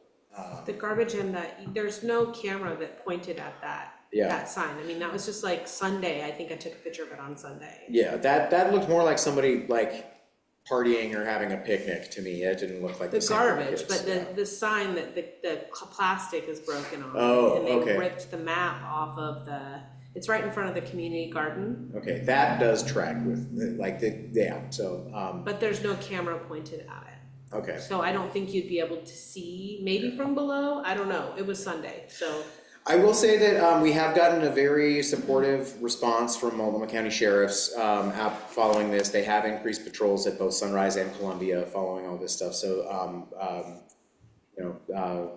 my gratitude to the Sheriff's Office for stepping up their patrols in response to these incidents. So. Sweet. Hey, this is Sherry. I just wanted to interject.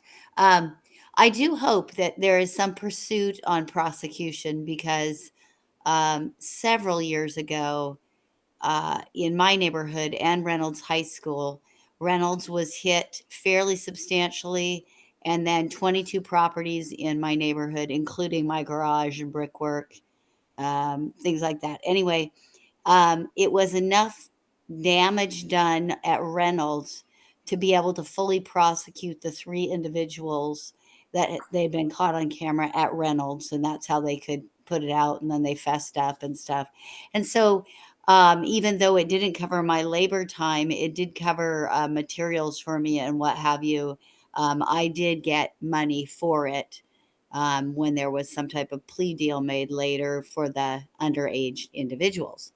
So I do hope that there's something that goes forth, even if it's not soon, but for the betterment of society, that we do push for some type of prosecution. I share that sentiment. Thank you. Okay. Well, my laptop is about to die, for those of you who are online and wondering where I'm about to disappear to, but we have one final non-written agenda item, which is going to be voting in a new vice chair and chair. Just in case anybody did not hear, I'm going to be absent next month, so, and likely April or May. So in between here and June, I've had a lot of fun running this tonight, but I don't think it'd be wise for me to be chair or vice chair, knowing that I'm gonna be gone for half of the remaining meetings in between now and electing, it officially. So with that said, we can go ahead and open up nominations. This is Sherry. I want to nominate Jim. Yeah, what were you gonna say? Yeah, what was your question? Sherry, I'll get back at you later. I second that nomination. Oh, no. Maybe you online can't see Jim's face right now. Are there members that are not here? I believe everybody's It was Zach. Zach was the missing one. I was hoping we could nominate somebody who's not here. I would like to actually nominate Tiffany. Nothing against you. Oh, please. I'm really glad you said that. You're really enthused, but I have loved the leadership that you've just brand new to the council. You've come with so many ideas, and that spreadsheet, I love that. Not to throw any more work onto you, but I just think as far as the directional force goes, you've done a great job. So I would like to nominate Tiffany for chair. I'll second that. And then I'll nominate Jim as vice chair.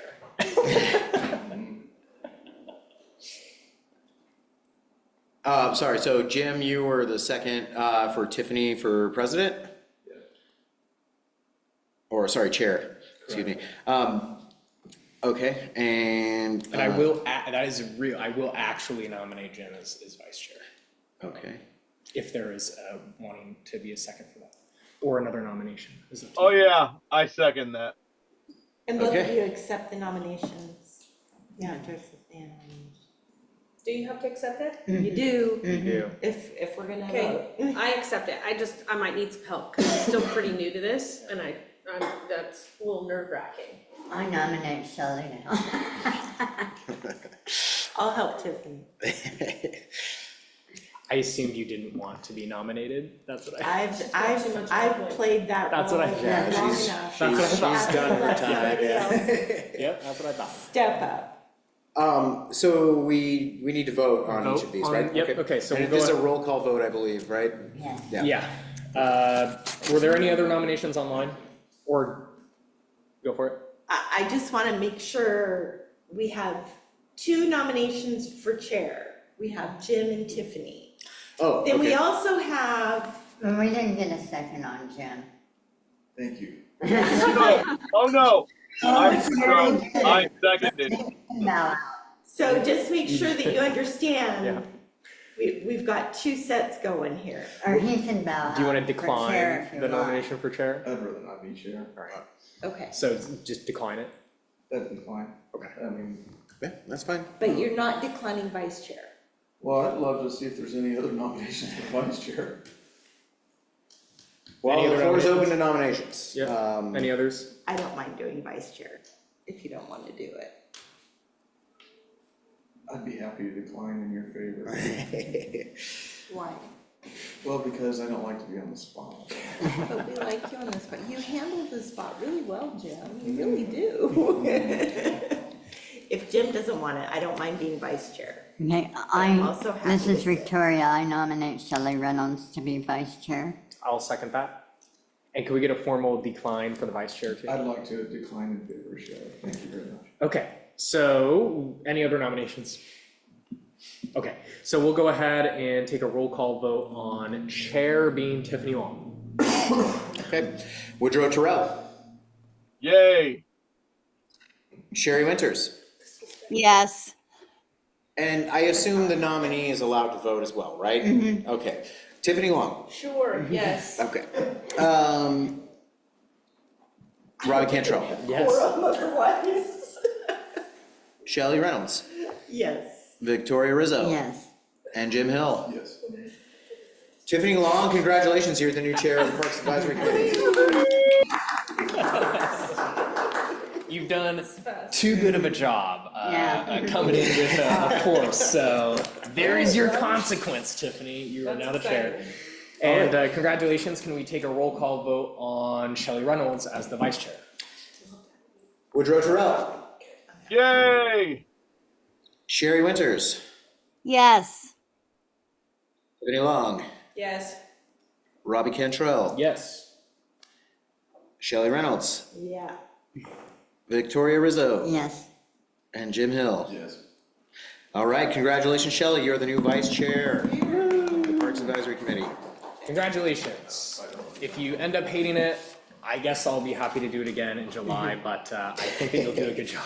So with that, we'll go ahead and move on to our final item, which is committee concerns and initiatives, future agenda items, and closing comments.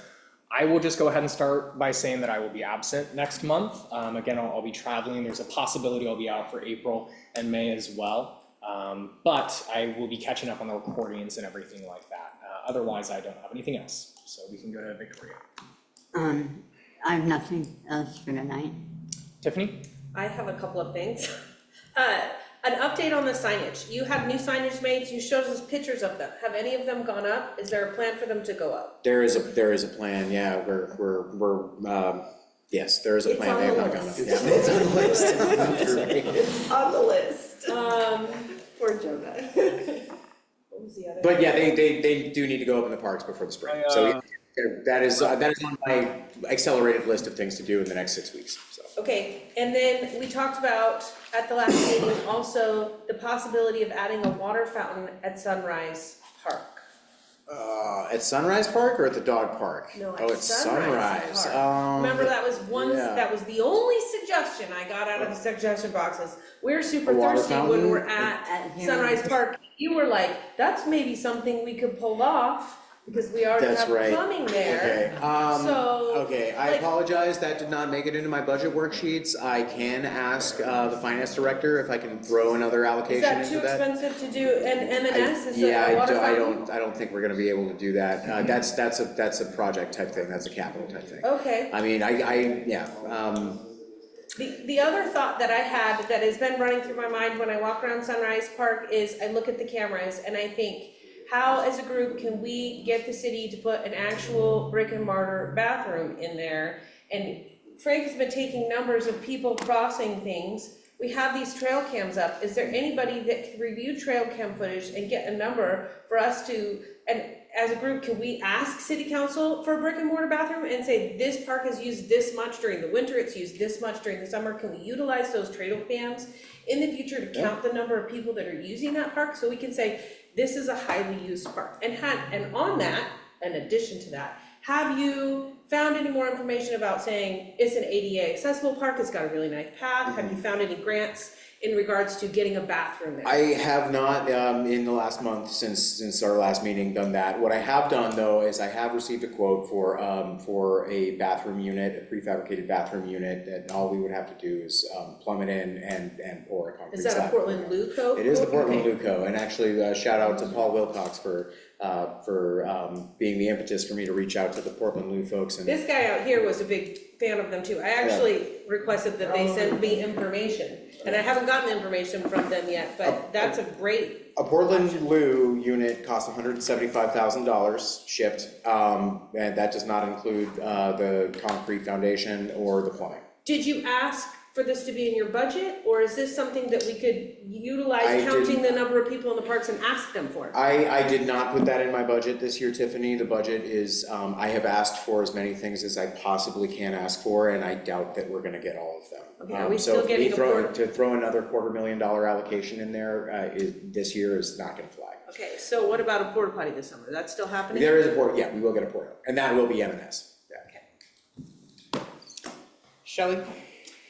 I don't think I really Nothing, thank you. Jim? None additional. Woodrow? Great meeting, everybody. Sorry I wasn't there in person. A little sore from working in the tire department at Costco and taking lots of Advil. So next time. Sherry? Yeah, actually I do. This probably goes for Jonah as a question. So my sister's part of the East Wind running group, and they sometimes some of the people in her running group decide that on their birthday they're going to do a trash pickup run. So they run some and then they pick up trash. And they were working in Troutdale and up some of the streets, I think, so not on a trail proper, at least for part of it. And they picked up trash, and they picked up quite a bit of trash. And they happened to ask a business nearby if they could put their trash in there, and they said no. And I said, I suspect there must be something Troutdale could do. Would there be a way that in the future, if they're doing birthday runs and they're picking up trash, that they could be in contact with you or somebody there and you guys would accept the garbage? Absolutely, yes. And just, just for your information, there's, if anybody is picking up garbage in the parks, either, just on their own free time, I would like people to volunteer properly with like a waiver and everything, but there are volunteer groups, and sometimes somebody just decides to pick up trash or out on a run like that. That's fantastic. There is a dumpster at Glen Auto Park, there is a dumpster at Columbia Park, and there is a big 20-yard dumpster at the park's headquarters, and I would happily accept any garbage that folks took the time to pick up in parks or on the street. So please don't bring your home garbage. Okay, fair enough. Thank you. Hey, I think that's everybody. Next agenda item, hold or cancel next month's meeting. Yeah. Sweet. Don't Are see we all in a good agreement? reason to cancel it. Yeah. This- Okay. So we will hold next month's meeting. Again, I will be absent. And finally, can I get a motion to adjourn? Motion adjourned. I second Victoria. All those in favor say aye. Aye. Aye. All those in favor say nay. We are adjourned. Thank you very much. Robbie, do you want me to take care of sending that spreadsheet to Kevin? So you Yes, please. We are, yeah, we're gonna have a big event at Glen Auto Park this year. Yep.